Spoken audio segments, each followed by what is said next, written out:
যুক্তরাষ্ট্র ও ইরানের মধ্যে চলমান উত্তেজনার মধ্যেই নতুন এক কৌশলগত সংকটে পড়েছে পাকিস্তান। ইয়েমেনের ইরান সমর্থিত হুতি গোষ্ঠীর সৌদি আরবে ক্ষেপণাস্ত্র হামলার পর ইসলামাবাদ আশঙ্কা করছে পরিস্থিতির আরও অবনতি হলে তারা অনিচ্ছা সত্ত্বেও আঞ্চলিক সংঘাতে জড়িয়ে পড়তে পারে। একই সঙ্গে যুক্তরাষ্ট্র ও ইরানের মধ্যে মধ্যস্থতাকারী হিসেবে পাকিস্তানের যে ভূমিকা তৈরি হচ্ছিল তাতেও জটিলতা দেখা দিচ্ছে।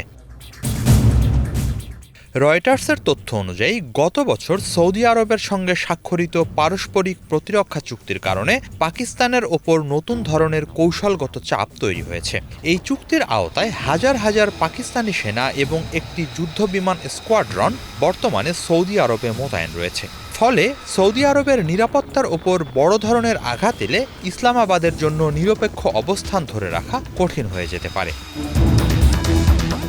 চলতি সপ্তাহে হুথিরা সৌদি আরবের দিকে ক্ষেপণাস্ত্র নিক্ষেপ করে। তাদের দাবি, সৌদি নেতৃত্বাধীন হামলায় তাদের নিয়ন্ত্রণাধীন একটি বিমানবন্দর লক্ষ্যবস্তু হয়েছিল।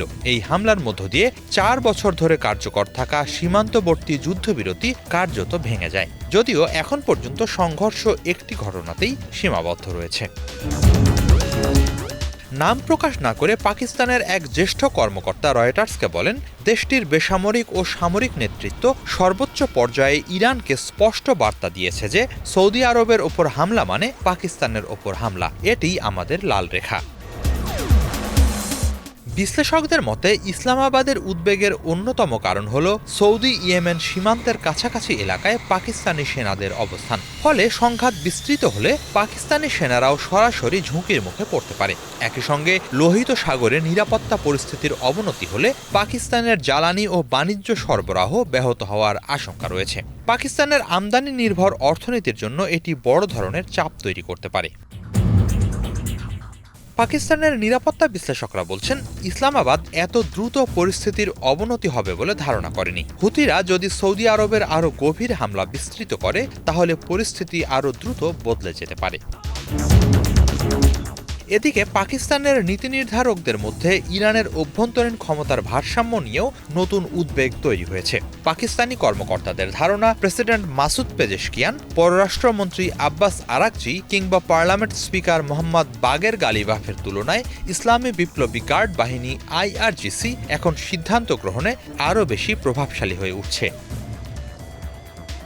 অন্যদিকে মধ্যপ্রাচ্যে নিজেদের কৌশলগত উপস্থিতি আরও জোরদার করতে কুয়েতের সঙ্গেও বিস্তৃত প্রতিরক্ষা চুক্তি নিয়ে আলোচনা চালাচ্ছে পাকিস্তান। বিষয়টি সম্পর্কে অবগত একাধিক সূত্র রয়টার্সকে জানিয়েছে, কুয়েত চায় পাকিস্তান সৌদি আরবের মতোই বড় পরিসরে সেনা, যুদ্ধবিমান, ড্রোন ও আকাশ প্রতিরক্ষা ব্যবস্থা মোতায়েনের প্রতিশ্রুতি দিক। তবে পাকিস্তানি কর্মকর্তারা জানিয়েছেন, অন্তত এই মুহূর্তে যুদ্ধ পরিচালনার জন্য সেনা পাঠানোর বিষয়ে ইসলামাবাদ প্রস্তুত নয়। কুয়েতের সঙ্গে সম্ভাব্য এই চুক্তির বিনিময়ে পাকিস্তান জ্বালানি নিরাপত্তা, বিনিয়োগ এবং তেল সংরক্ষণ সুবিধায় সহযোগিতা চায়।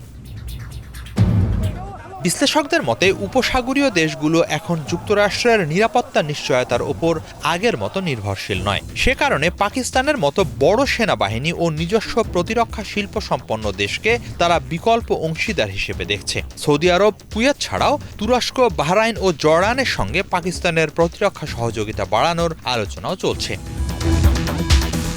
তবে বিশেষজ্ঞরা সতর্ক করে বলছেন, অর্থনৈতিক প্রয়োজন মেটাতে অতিরিক্ত সামরিক প্রতিশ্রুতি দিলে পাকিস্তান ভবিষ্যতে এমন এক অবস্থায় পড়তে পারে যেখানে আঞ্চলিক সংঘাতে নিরপেক্ষ থাকা আর সম্ভব হবে না। বিশেষ করে যুক্তরাষ্ট্র, ইরান ও উপসাগরীয় দেশগুলোর স্বার্থের সংঘর্ষ তীব্র হলে ইসলামাবাদের জন্য একই সঙ্গে মধ্যস্থতাকারী এবং সামরিক মিত্র এই দুই ভূমিকায় ধরে রাখা কঠিন হয়ে উঠতে পারে। হিজল জোবায়ের, বাংলা ভিশন।